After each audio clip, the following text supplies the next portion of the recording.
I quit my job. Yes, times have finally changed. Life's been evolving, and now it's time to make a big, drastic life type change. I want to get down to what's been going on with personal life, some people I've lost in my family, some major career changes, how I evolved, and how I even got into doing this type of work. I want to dive right into that because I want to give you the latest channel updates.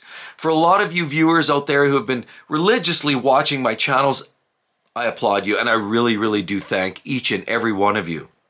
And while on one hand, the old chapter is the corporate 9-to-5 gig, on the other hand, I punt that and I move into a whole new life. It's a life-changing set of events. Yes, lots have been going on, and I want to share with each and every one of you what's been happening in my life. Now, if you look and you've been following my channel, the OGs know what I've been up to. I've been around doing YouTube probably for about 7 years, maybe going on 8 years around that time. But going back to the beginning of time, I was typical, classic high school kid coming out, didn't really know what I wanted to do. And basically, I got into a game. I sat down with the counselor. They said, you need to get into something technical. I did. I went into post-secondary. I ended up in a career of essentially doing electrical engineering. So I moved into this world. I started working in that space, trying different things, evolving, doing different roles, different tasks. And at the time, I really felt like I loved that work. There was lots of, different aspects of it. It was a very technical role. It always got the thinking going. And I enjoyed the work for a while. Then I met my absolutely amazing wife. Time goes on, we start living life, we start buying cars because cars have always been my dream. Cars have always been a part of my life. And, I can't even think back to the time, even as 16, 17 years of age, I bought my first sports car, a little Fiat X19. It's all I could afford at the time. But to me, it was a representation of what an enthusiast car was about. And so here, in the meantime, as I'm going through life, married, then just over 30, we started having children. 1, 2, 3, 4 kids and a wife and a few vehicles through that time. I've always driven some fun cars, not expensive, never had the money. Was always grinding it out, trying to just, save a penny, move along, save a penny. But there was a few things along the way that I realized. I had passion for my wife and kids and family and parents, as well as I had a passion for cars. And this is just something that I wish I never had, but you know what? No regrets. I love every single minute of it because, in fact, driving cars to me allows you this opportunity to escape, get away from the whole scene. Just zone your mind out and just go for a drive, quiet, even sometimes by yourself. Turn it all off. The realities of life, leave them behind. And so there was many times going through my career, the kids got older. My wife and I love to travel as well. That was another big passion of ours. But the biggest thing was still living the car life. And, getting into this evolution of expanding, trying different cars, different things. The one thing that was consistent, it was my career. And it was always in the industrial sector. And I realized as time went on, the passion just wasn't really there. At first, I thought I liked it. And it was kind of interesting because there was a lot of new dynamics and interesting things within that space that really kept me alive and thinking. But the true heart and passion were never really there for that type of work. And honestly, I went through life, job after job, career after career. Then I settled into another space where I spent the last 16 some odd years of my career. Living in a job that I felt was very dull. I didn't have the passion. Well, it was interesting and there's some amazing people there. And I definitely have to shout out to those and those who are watching and that are from that company. You guys are all amazing and I had a great time working with each and every one of you.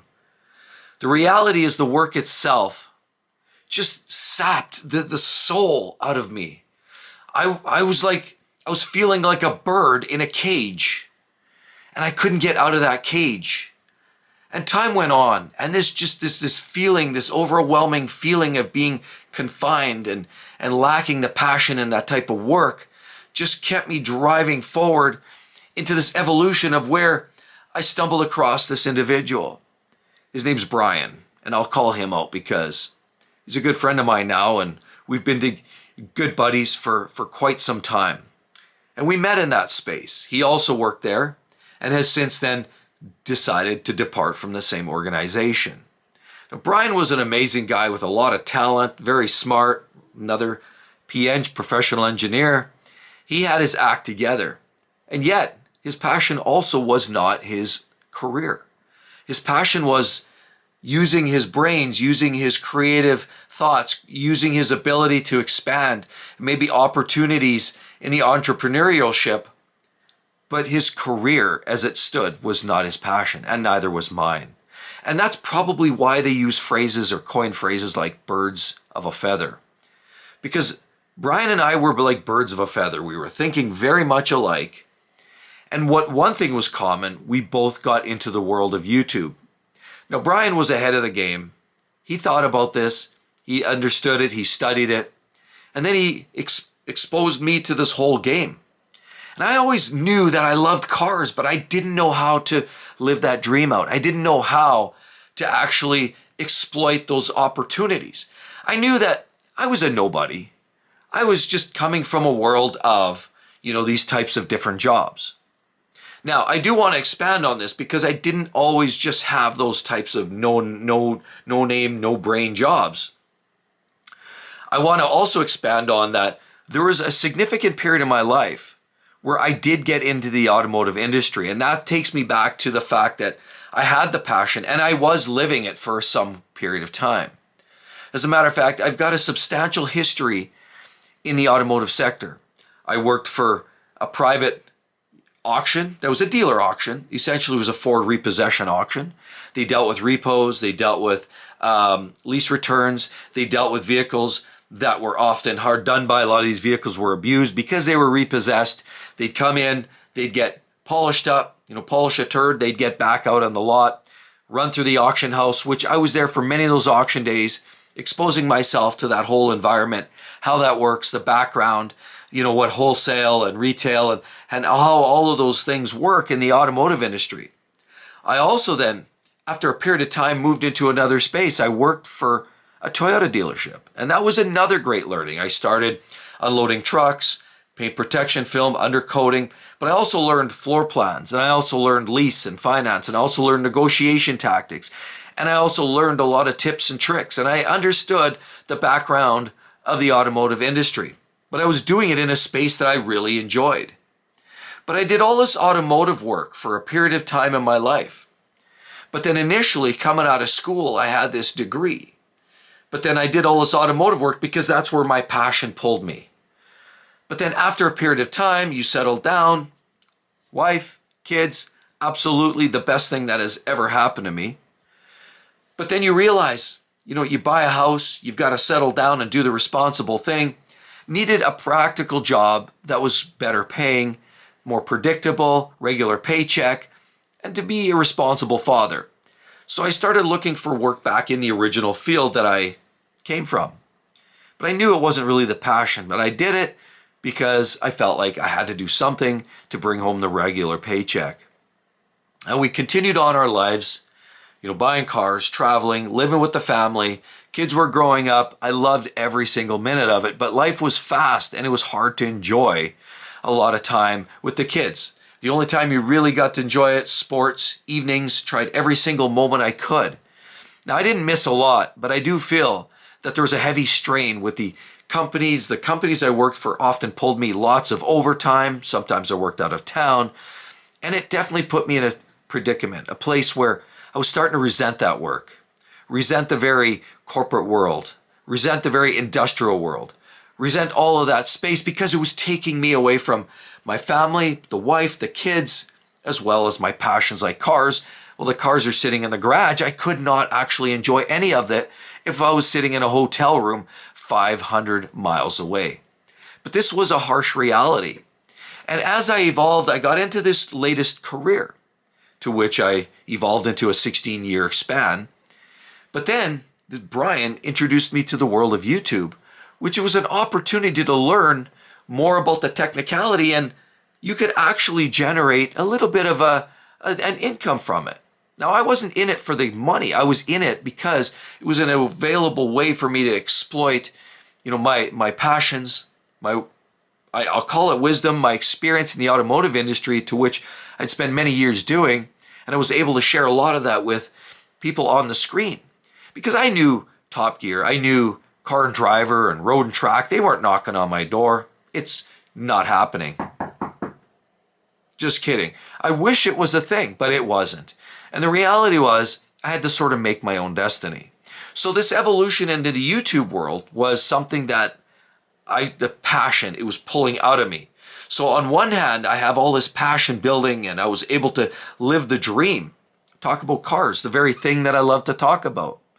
And then on the other hand, I've got this corporate game that's taking my time, sapping the lifeblood out of me. And also infringing on the time that I spend with my kids, because a lot of that work would come home. And while there was a lot of great people at the work, the fact remains is my number one priority was family.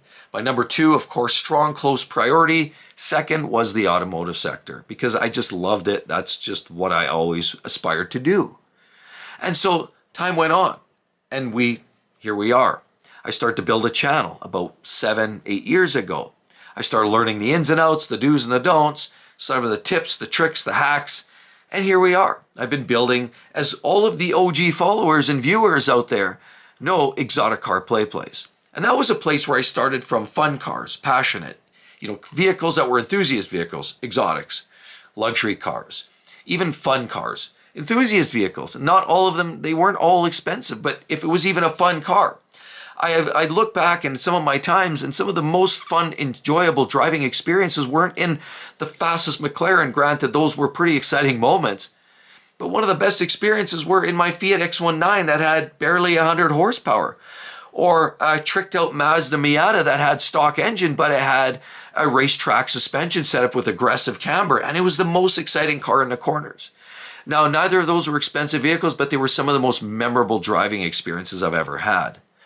And the reality was, here I was able to talk and share with each and every one of you. But I also realized my channel has evolved to a place where the practical side, and while it's fun to drive a lot of those interesting cars, there's a very important factor that I was leaving out. Reliability, durability, breakdowns, technical problems, depreciation, the things that matter to everybody. Because while you want to buy that used or new BMW, for example, what does it really mean? Am I going to be under the hood every day? Or is it all going to be this romanticized thoughts of what it's like pulling gears through the back 40, going through those twisties in the mountain passes? Yes, there's a lot of that. And I live that. But there's also the unfortunate part on Sunday evening when something breaks and you have to fix it. And so I wanted to start talking about and expand on the channel's ability to share some of the technical issues that you're going to experience with many cars, some enthusiast cars and some not, because as I start to realize, and it's practical and important to me, while that enthusiast car was always important to me, that's the car you take out, you polish it, you clean it, you enjoy it, you wipe it down, you take that look back, and you live it. And that was the car that you drove on Saturday night or Friday night on that great cruise with the music blaring and that fun experience. But the other 5 or 6 days of the week were drives in most people's cases, a very mundane vehicle, or a vehicle that was considered your daily driver. Not everybody was driving that Ferrari every day. In most cases, that was their Saturday night drive. But on Monday, maybe they drove a ho-hum Toyota Camry.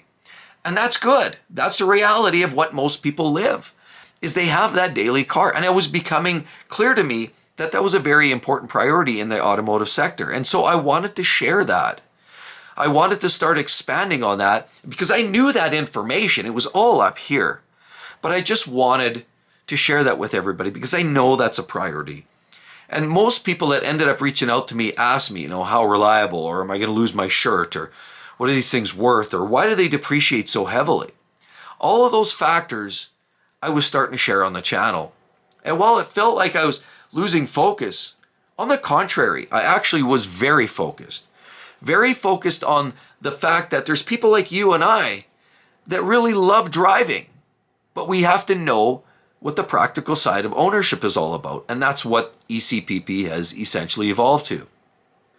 Now the channel is built, and this whole time I'm again losing passion for the gig.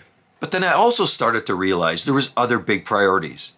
And while you don't want to put too much potatoes or different mixed fruits and vegetables, so to speak, or too many different eggs in one basket, you want to start breaking that out.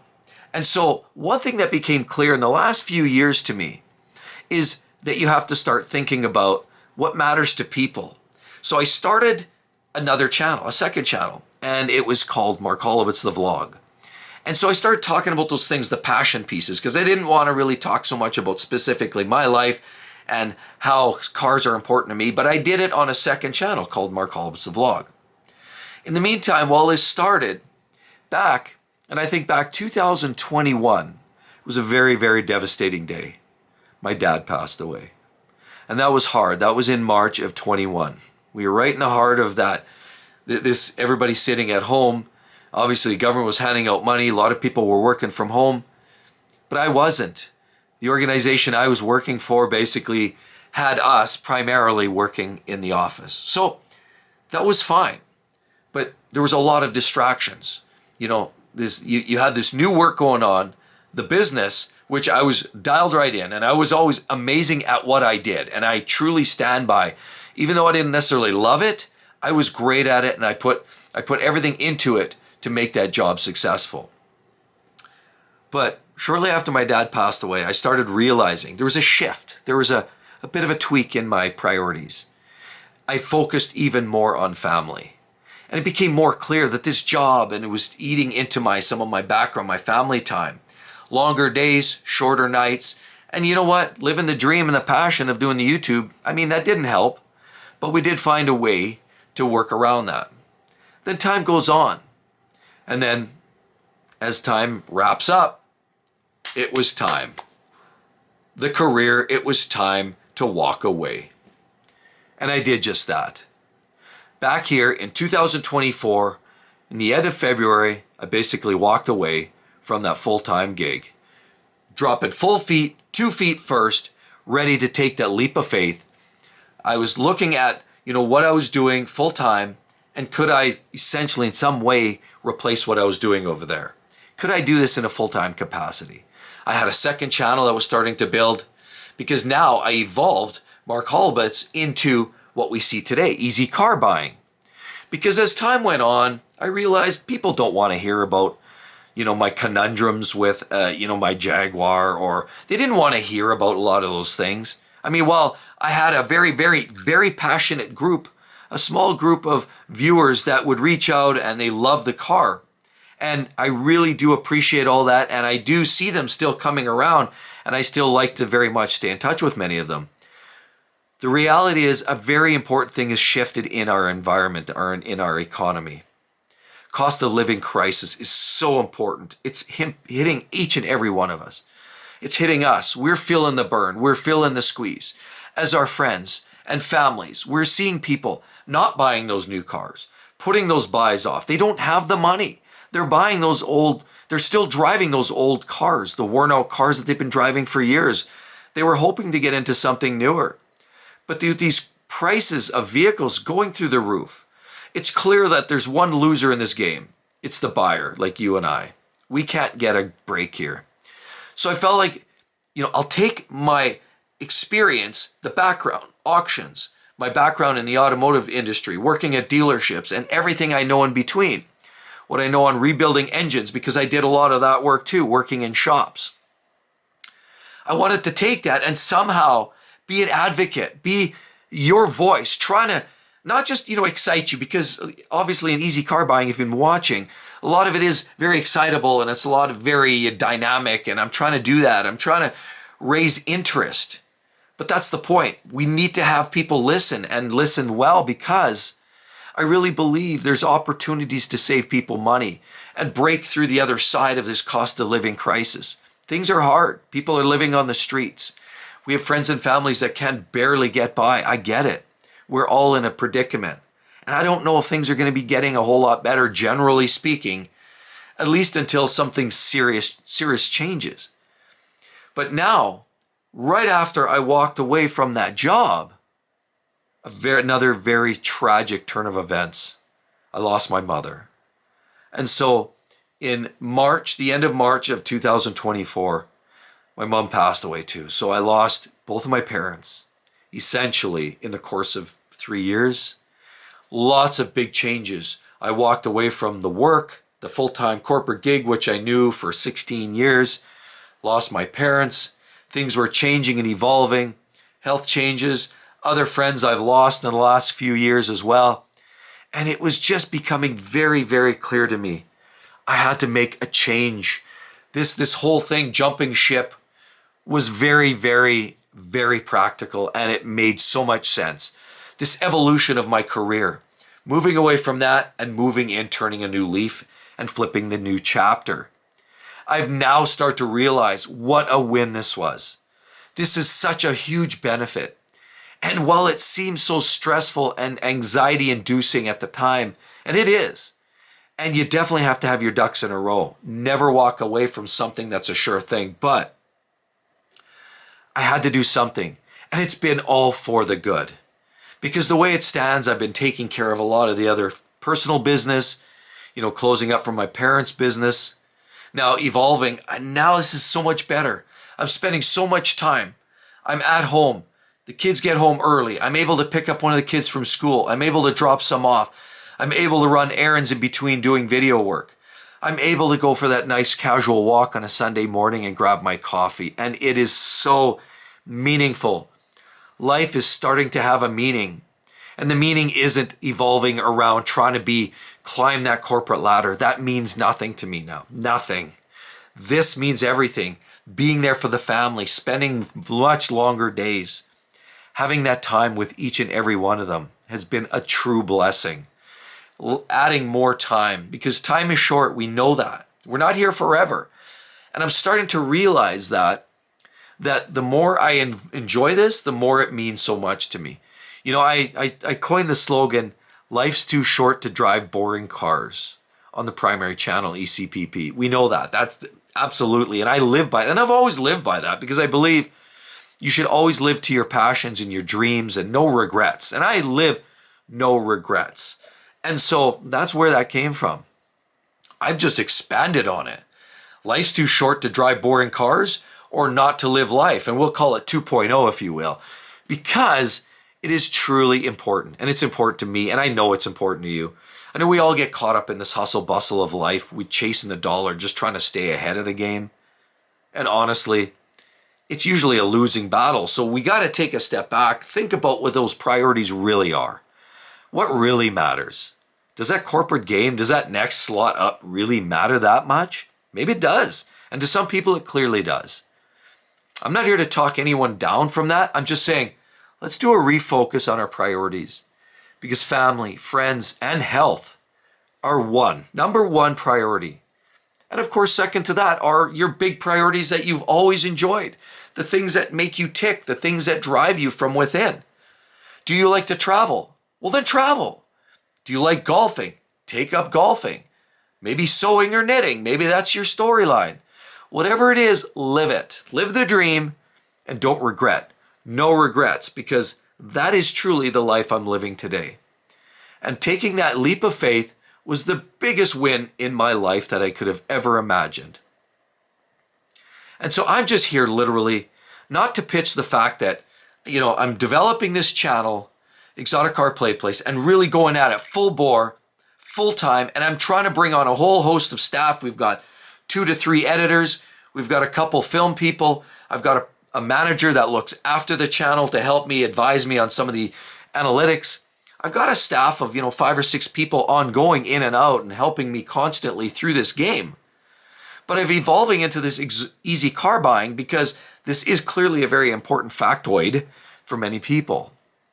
But I've also started a third channel, 6-Speed Reviews. Now, I'm not here to pitch any of this. I'm not. And I said this, I basically filmed a very similar video on easy car buying because I know some of these channels are mutually exclusive. And while there is a lot of crossover, not everybody wants this type of content. Not everybody wants that type of content. So I've created a similar video, but really more about a lifestyle channel update. And 6-speed reviews is my ability to do nothing more than review cars. Give the quality experience, walk around, look at things up close, look in detail, look and oh wow, look at that. And look at the cars up close, take them for a drive, and share about what the quality experience is all about. That's the unique aspect. It offers up the quality experience. How do panels fit? Noises, creaks, a million reviewers are out there talking about how great these cars are and the performance. And while a lot of times we need to hear that information, which I share, but a lot of cases you want to see, like, is this car really put together? Oh wow, when you really look up close, look at the panel gaps. Not all that information is often readily available, and that's what that channel is about. But again, I'm not here to pitch that. I'm merely here to give you a channel update and the fact that a lot has been changing in my life. There's more coming, by the way, a couple of big nuggets that I'm going to be sharing here in days and weeks and months ahead. Big nuggets, and I will be getting into that. But for now, I just want to share, get right to the nitty-gritty, and share and hope that each and every you can really appreciate what's been going on. If there's any question about, what's happening, where the channel's going, it's full steam ahead and full bore. Because now remember, full-time, unstoppable YouTube, that's the game. And I just really do want to extend a real extensive, strong, big heaping help of thanks to each and every one of you for the assistance, the support, and all of the thumbs up along the way, the comments. It's absolutely been amazing. So thanks, everybody. We'll hope to see you on the flip side. Talk to you real soon. Bye-bye.